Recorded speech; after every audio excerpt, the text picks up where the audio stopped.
Assalamualaikum warahmatullahi wabarakatuh. Pertama-tama perkenalkan saya Nafisa Ainunisa dengan NIM C1C019074 dari kelas R10 Prodi Akuntansi. Saya akan memaparkan atau mempresentasikan mengenai materi metode riset akuntansi keperilakuan. Yang pertama, kita akan membahas mengenai riset. Riset dapat disebut sebagai suatu usaha yang sistematis untuk mengatur dan menyelidiki masalah-masalah serta menjawab pertanyaan yang muncul dan terkait dengan fakta, fenomena, atau gejala dari masalah tersebut. Riset dimulai dengan suatu pertanyaan karena menghendaki suatu deskripsi yang jelas terhadap permasalahan yang akan dipecahkan. Istilah riset dalam akuntansi keperilakuan merupakan suatu metode studi yang dilakukan seseorang berkaitan dengan aspek keperilakuan melalui penyelidikan yang hati-hati dan sempurna terhadap masalah yang berhubungan dengan aspek keperilakuan tersebut, sehingga diperoleh pemecahan yang tepat terhadap masalah itu.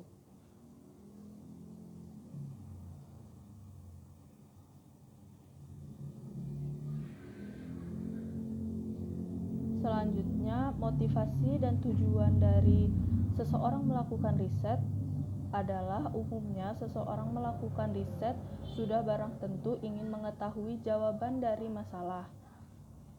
Berbagai literatur menjelaskan bahwa motivasi dan tujuan riset secara umum pada dasarnya sama, yakni riset pada prinsipnya ditimbulkan oleh dua sisi yang saling terkait. Manfaat dan pentingnya riset. Terdapat beberapa pernyataan tentang manfaat dan pentingnya riset di bidang ini. Yang pertama, memberikan gambaran terkini atau state of the art terhadap minat khusus dalam bidang baru yang ingin diperkenalkan. Yang kedua, membantu mengidentifikasi kesenjangan atau gap riset. Yang ketiga, untuk meninjau dan membandingkan dan membedakan kegiatan riset melalui subbidang akuntansi seperti akuntansi keuangan, akuntansi manajemen, audit, sistem informasi akuntansi, pasar modal, maupun perpajakan. Selanjutnya yaitu replikasi. Replikasi adalah pengulangan suatu studi atau riset yang dilakukan secara sengaja. Pada umumnya, hal ini dilakukan dengan menggunakan prosedur-prosedur yang sama dengan riset terdahulu, tetapi menggunakan subjek yang berbeda. Replikasi juga dapat dikatakan merupakan suatu usaha untuk meriset ulang riset-riset terdahulu. Terdapat beberapa alasan logis kita harus melakukan replikasi, antara lain menguji temuan umum riset, menguji validitas temuan riset dengan populasi yang berbeda, menguji kecenderungan atau perubahan waktu, dan menguji temuan-temuan penting menggunakan metodologi yang berbeda.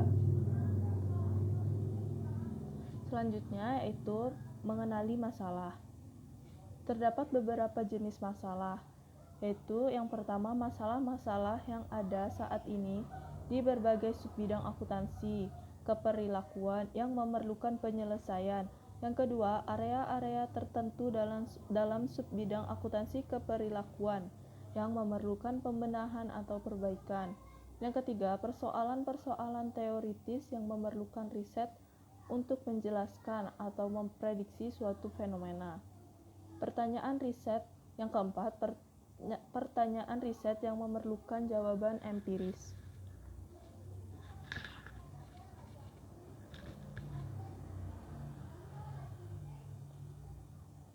Selanjutnya, menyatakan dasar dari permasalahan.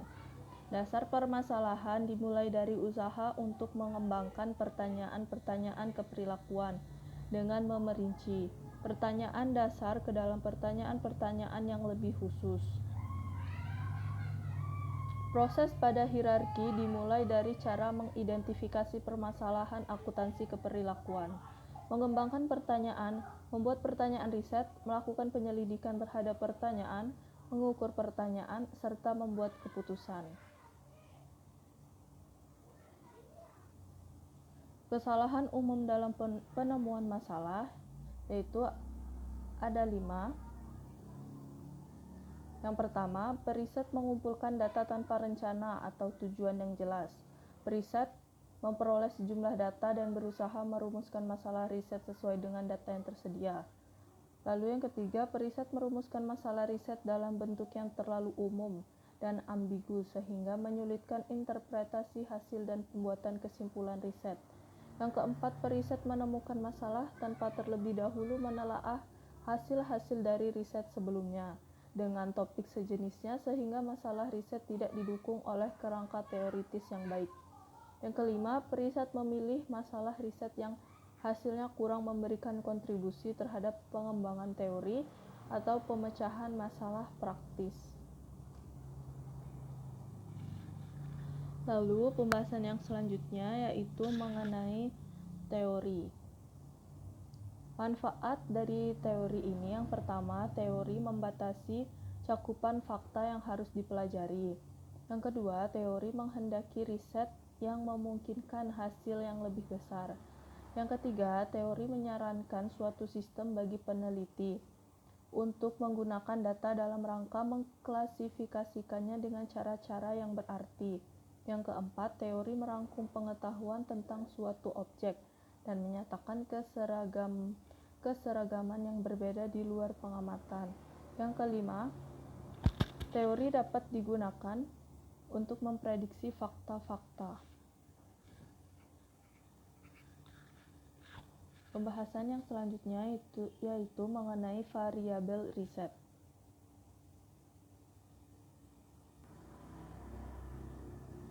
Variabel merupakan suatu sifat yang dapat memiliki berbagai macam nilai. Kalau diekspresikan secara berlebihan, maka variabel adalah sesuatu yang bervariasi. Variabel memiliki beberapa jenis, yaitu yang pertama variabel independen dan variabel dependen.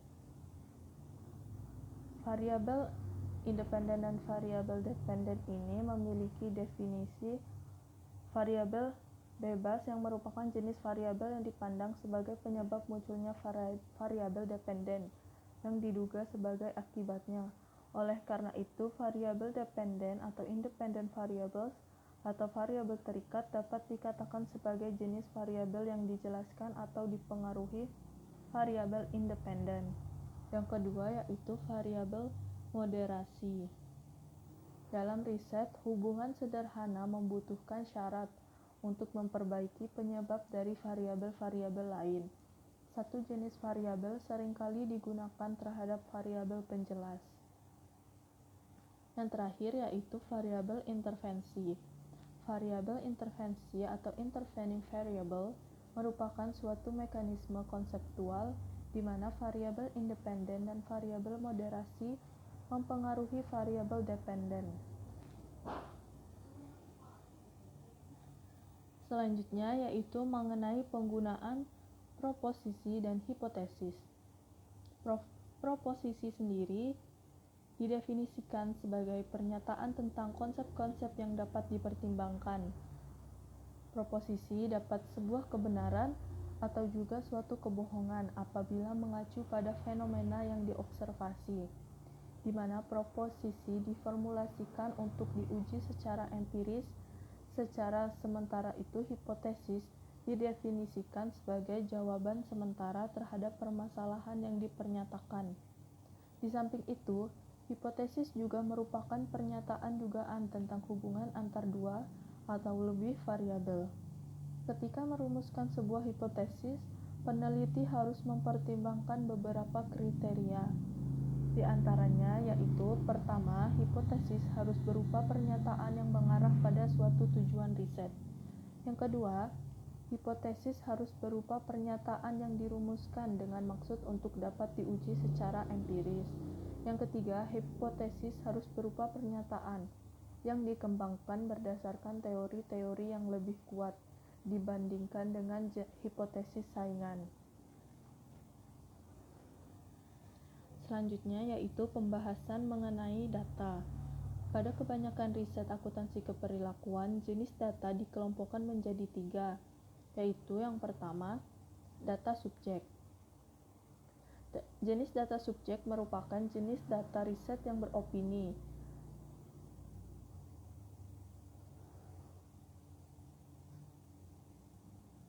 Contohnya yaitu sikap, pengalaman, atau karakteristik dari seseorang atau sekelompok orang yang menjadi subjek riset.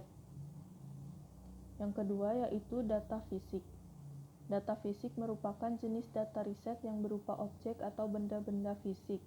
Data fisik merupakan benda berwujud yang menjadi bukti suatu keberadaan atau kejadian pada masa lalu.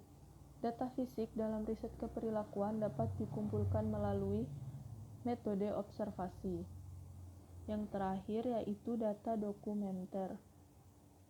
Merupakan jenis data riset yang antara lain berupa faktur penjualan, surat-surat, notulen hasil rapat, memo, atau dalam bentuk laporan program. Data dokumenter memuat apa dan kapan suatu kejadian atau suatu transaksi terjadi serta siapa yang terlibat dalam suatu kejadian. Pembahasan selanjutnya yaitu mengenai pemilihan data atau sampel dalam riset. Yang pertama yaitu populasi. Populasi sendiri merupakan wilayah generalisasi yang terdiri atas sekelompok orang, kejadian, atau segala sesuatu yang mempunyai karakteristik tertentu. Yang kedua, sampel. Sampel merupakan bagian dari jumlah maupun karakteristik yang dimiliki oleh populasi dan dipilih secara hati-hati dari populasi tersebut. Kenapa memilih sampel? Terdapat beberapa alasan kenapa memilih melakukan pengambilan sampel, antara lain yaitu biaya yang murah. Alasan berikutnya adalah akurasi hasil yang lebih baik.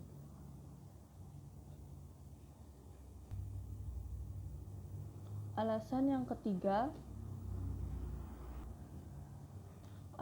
ketiga adalah kecepatan pengumpulan data. Kecepatan waktu pengambilan sampel ditentukan berdasarkan ketersediaan informasi yang dibutuhkan oleh peneliti. Selanjutnya yaitu mengenai instrumen dari riset.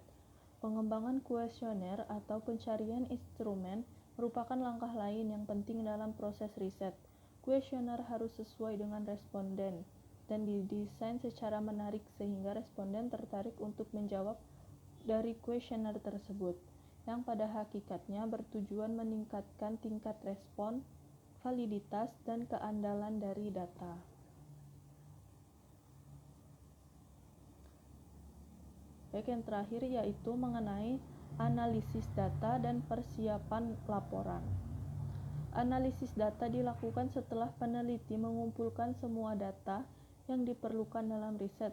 Secara umum, laporan riset berisi tentang hal-hal yang terkait dengan kegiatan penelitian, sejak tahap persiapan riset hingga interpretasi dan penyimpulan dari hasil analisis. Sekian pemaparan dari saya. Lebih dan kurangnya mohon maaf. Saya tutup. Wassalamualaikum warahmatullahi wabarakatuh.